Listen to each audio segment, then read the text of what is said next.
Hello everyone and welcome to my channel. এখন আমি আভাস কুমার গাঙ্গুলি মানে কিশোর কুমারকে নিয়ে আজকে কথা বলবো। তো আমাদের ইন্ডিয়ান ফিল্ম ইন্ডাস্ট্রিতে ওনার অবদান সম্পর্কে জানে না এমন মানুষ খুব কম আছে।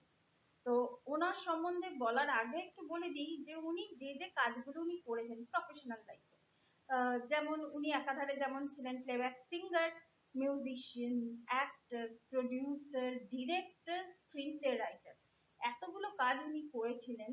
উনি কিন্তু প্রত্যেকটাতেই কিন্তু উনি শীর্ষস্থানে উনি পৌঁছেছিলেন। 1929 সালের 4 আগস্ট ওনার জন্ম এবং ওনার মৃত্যু হয়েছিল 1987 সালের 13 অক্টোবর ওনার মৃত্যু হয়েছিল। তো উনি আমাদের ইন্ডিয়ান ফিল্ম ইন্ডাস্ট্রিতে ছিলেন একজন মানে মোস্ট ইনফ্লুয়েন্সিয়াল এবং ডাইনামিক পার্সোনালিটির একজন মানুষ ছিলেন এবং সবচেয়ে বেশি ওনার সময় ওনার থেকে বেশি পপুলার কেউ ছিল না। মানে ওনার সময়টা উনি যে টাইম ফ্রেমে ছিলেন সেই সময়, এবং তিনি নট অনলি একাধারে তিনি ক্লাসিক্যাল সিঙ্গার ছিলেন, তার সঙ্গে সঙ্গে সিনেমার গান তো আছেই কিশোর কুমারের, তার সঙ্গে সঙ্গে তিনি ভজন গেয়েছেন, কাওয়ালি গেয়েছেন, গজল পর্যন্ত গেয়েছেন। তো এতগুলো জায়গায় তার কিন্তু সহাবস্থান ছিল অন্যান্য সিঙ্গারদের সঙ্গে, কাদের কাদের সঙ্গে, এবং উনি যাদের যাদের সঙ্গে উনি গান গেয়েছেন যেমন আশা ভোসলে, লতা মঙ্গেশকর, মোহাম্মদ রফি, মুকেশ জি, মান্না দে, গীতা দত্ত, সুলক্ষণা পণ্ডিত সহ আরো অনেকের সঙ্গে উনি গান গেয়েছেন। তো প্লেব্যাক সিঙ্গিং এর ক্ষেত্রে এছাড়া এই যে একাধারে উনি যে অ্যাক্টরও ছিলেন, ওনার কমিক টাইমিং ছিল দুর্দান্ত।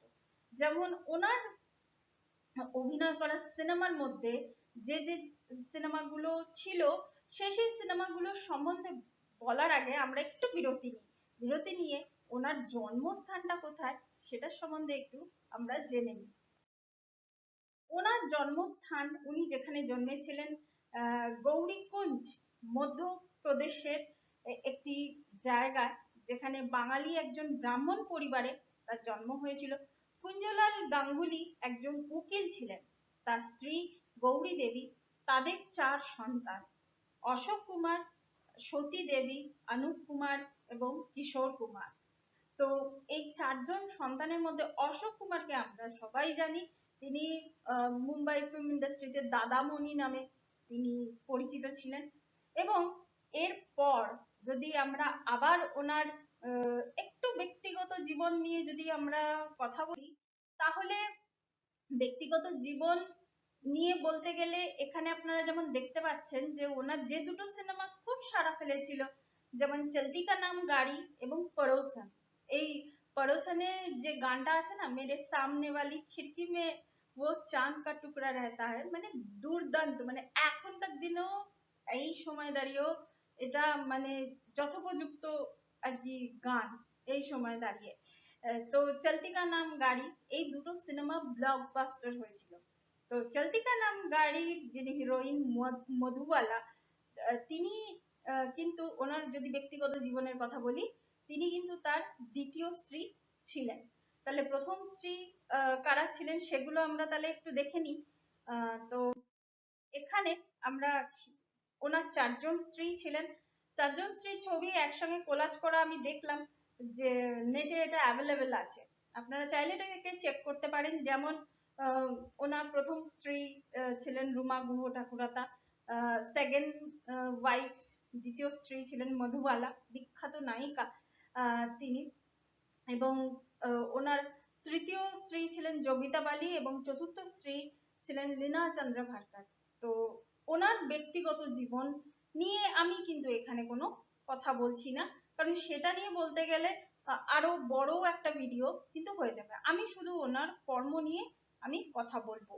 তো এরপর আমরা যদি ওনার গান সম্পর্কে যদি বলি, কোন গানটা ছেড়ে কোন গানটার কথা মানে বলবো বা বলবো না, যেমন এক अजनबी हसीना से यूं मुलाकात हो गई, मेरे सामने वाली खिड़की में तो আছেই, मुसाफिर हूँ यारो ना घर है ना ठिकाना, मुझे चलते जाना है। তো এই ধরনের যে গানগুলো, ওনার প্রত্যেকটা গান এক একটা এত হিট গান ছিল, প্রত্যেক গান সাধারণ মানুষকে তো রিলেট করতে পারতোই, তার সঙ্গে সঙ্গে এবং রিলেট করতে পারতো বলেই এতটা হিট ছিল, এটাও সত্যি কথা। এবং ওনার গানগুলো এত পপুলার ছিল যে ওনার এই যে লেগাসিটা যেটা আছে, এই লেগাসিটাও কিন্তু পরবর্তীকালে বহুজন বহন করে চলেছেন। এবং তার মধ্যে কয়েকজনের নাম আমি আগে বলিনি, তারপর আমি কিছু জনের আমি ছবি আমি দেখাচ্ছি। তো ওনার এই এই যে লেগাসিটা, এই লেগাসিটা বহন করে চলেছেন কুমার শানু, সুদেশ ভোসলে, বিনোদ রাঠোর, অভিজিৎ ভট্টাচার্য, অমিত কুমার ওনার সন্তান, অমিত কুমার কে কে, যিনি আজকে আমাদের মধ্যে নেই, সুনিধি চৌহান, নীতি মোহন, শিল্পা রাও, শান। তো এনারা এতজন মিলে ওনার লেগাসিটাকে কিন্তু বহন করে চলেছেন। এবার আপনাদের মনে প্রশ্ন হতে পারে যে লেগাসিটাকে কিভাবে বহন করছে। ওই যে একটা সময় বাংলাতে ছিল এই 80-র শেষের দিকে, মানে ওনার ঠিক মৃত্যুর পরে আর 90-এর সময় যে জিনিসটা ছিল যে কিশোর কণ্ঠী, যেমন কুমার শানুর শুরুর দিকে নাম ছিল কিশোর কণ্ঠী। তো এই যে কিশোর কণ্ঠী মানে কিশোর কুমারের গানটাকে হুবহু ওইভাবে গাওয়া। ওই সময় প্যারালালি মুম্বাইতে গাইতেন সুদেশ ভোসলে, যার ছবি আপনারা স্ক্রিনে দেখতে পাচ্ছেন। তো কিশোর কুমারের গানগুলো গেয়েই কিন্তু ওনারা পপুলার হয়েছেন। এবং কিশোর কুমারকে নট অনলি দ্যাট, তারা কিন্তু শুধুমাত্র সেই গানগুলো শুধুমাত্র গেয়েছেন তা না, সেই গানগুলোর সঙ্গে না তারা মানে যথার্থ সম্মানও দিয়েছেন সেই সব গানগুলোকে। এবং গানগুলোকে সম্মান দিয়েছেন বলেই আজকে কিন্তু মানে এইসব গানগুলো আজও আমাদের মধ্যে কিন্তু আছে। মানে আজকে 2024 সালে দাঁড়িয়েও কিন্তু ওনার গানগুলো কিন্তু আমাদের মানে এখনো যদি আপনারা আমি একটা লিস্ট, গানের একটা লিস্ট আমি কমিউনিটি ট্যাবে দিয়ে দেবো, যদি কথাগুলো যদি আপনারা শোনেন না, মানে এটা একটা প্রবচনই ছিল যে কিশোর কুমারের গলার আওয়াজটা যেই মুহূর্তে মাইকে স্পর্শ করত, মাইক মাইক ধরে উনি গান গাইতেন, মাইককে যখন স্পর্শ করত সেটা মাইককে স্পর্শ করতো না, প্রত্যেকটা মানুষের হৃদয়ে গিয়ে স্পর্শ করত। তো এরকমই ছিল ওনার গান। এবং উনি যে বিশাল যে ক্লাসিক্যাল মুরকিয়া নিতেন, এইসব জিনিসগুলো কিন্তু ওনার গানের মধ্যে ছিল না। খুব সিম্পল স্ট্রেট লাইনের গান, কিন্তু তার মধ্যে রোমান্টিক গানে রোমান্টিক, যেটা একটু মানে কি বলবো একটু দুঃখের গান ওরকম, যেটা কমেডি কমেডি যে গানগুলো ছিল, বিশেষ করে যে গানটার কথা বলতে হয় মেরে সামনে वाली खिड़की में, ওটা ওই গানটার সিচুয়েশনটা কিন্তু পুরোপুরি কমেডি।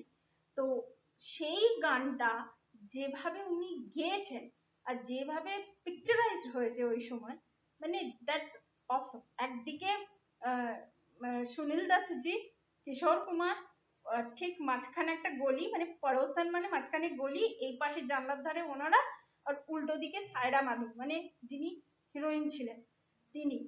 তো গানটাকে যেভাবে গাওয়া হয়েছে আর কিশোর কুমারের যেরকম এক্সপ্রেশন ছিল, মানে দেখার মতো ছিল সেই গানটা। গানটার আমি লিংক দিয়ে দেবো, ভিডিও লিংকটা, আপনারা শুধু ওনার কথা, ওনার এক্সপ্রেশনটা শুধু ওনাকে দেখবেন, মানে হিরো হিরোইন এখানে সায়রা বানু এবং সুনীল দত্তজি, তো ওনারা দুজনেই এখানে হিরো হিরোইন, কিন্তু কিশোর কুমারের যে পোর্শনটুকু ছিল সেই পোর্শনটুকু মানে দেখার মতো ছিল। তো এরপর আপনারা তো ছবিগুলো দেখেনি, এরপরে এই যে কিশোর কুমারের সঙ্গে দ্য ইন্ডিয়ান এক্সপ্রেস থেকে তোলা, মানে খুব দুর্লভ ছবি ওনার ছেলে অমিত কুমারের সঙ্গে কিশোর কুমারের, খুবই ভালো এই ছবিটা। এবং অভিজিৎ ভট্টাচার্যের কথা তো আমরা জানি, এছাড়াও আরো যারা যারা আছেন তাদের নাম তো আমি বলেই দিলাম, তারা কিভাবে কিশোর কুমারের লেগাসিটাকে এখনো পর্যন্ত তারা বহন করে চলেছে। তো এটাই ছিল আজকের আমার ভিডিও।